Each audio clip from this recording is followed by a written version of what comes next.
It was a Friday evening in late summer when I got the text from my best friend Jessica. Hey, quick favor. My roommate, Alex, needs a place to crash for the weekend. He'll be in your neighborhood. Could he stay with you? I hesitated. Jessica and I had been close since college, but I'd never met her roommate in person. Still, saying no felt impossible. Sure, I typed back. As long as he doesn't mind my tiny apartment. Minutes later, Jessica sent me Alex's number. That's how, with one text, my weekend shifted in ways I couldn't have predicted. When Alex knocked on my door, I expected someone quiet and maybe a little awkward. Instead, standing there was a man with kind hazel eyes and a tired smile that made him look both approachable and mysterious. Hi, I'm Alex, he said, holding out his hand.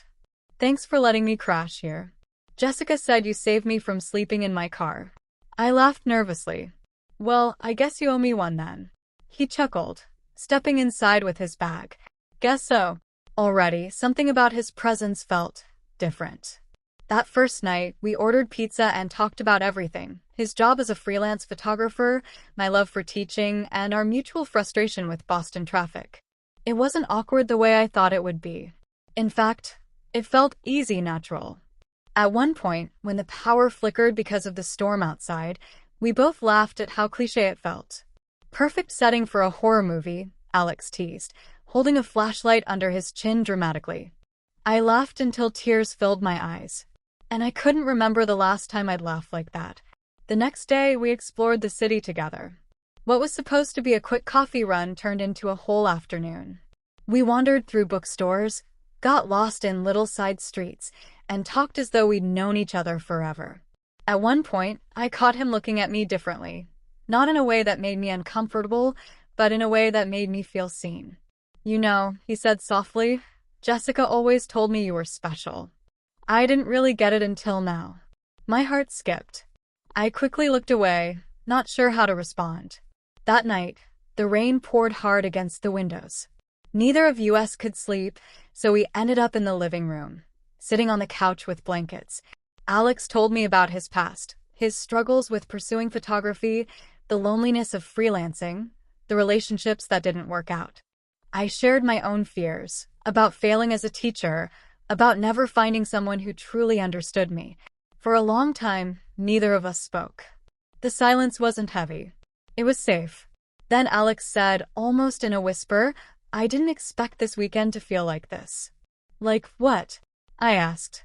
Like home. The next morning, I woke up to find Alex making pancakes in my kitchen. He grinned sheepishly when I walked in. Don't judge me, he said. It's my only cooking skill. I laughed, helping him set the table. The moment felt domestic. Intimate, in a way that caught me off guard. As we sat down to eat, our hands brushed reaching for the syrup. Neither of us pulled away immediately. We didn't say anything, but the look we shared said enough. Something had shifted. Sunday came too quickly. Jessica texted, asking if Alex was ready to head back. My chest tightened. I didn't want the weekend to end. But what did that mean? He was my best friend's roommate. Crossing that line could complicate everything.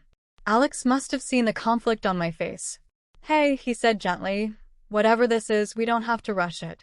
But I'd be lying if I said I didn't feel something. I swallowed hard. I feel it too. When Alex finally packed his bag, the apartment felt heavier, quieter. At the door, he paused. Can I see you again? Outside of Jessica's world? Just you and me. For the first time in a long time, I didn't hesitate. Yes. He smiled, relief washing over him. And when he walked out, I knew this wasn't just a weekend.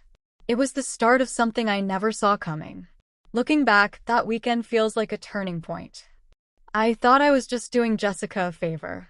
But instead, I opened my door to someone who reminded me that love doesn't always arrive with fireworks or fanfare. Sometimes it slips quietly into your life, disguised as a guest carrying a weekend bag. And what came next? More laughter. More nights that felt like home. More moments that reminded me, I never expected this, but I'm glad it happened. Because Alex didn't just stay for the weekend. He stayed in my life.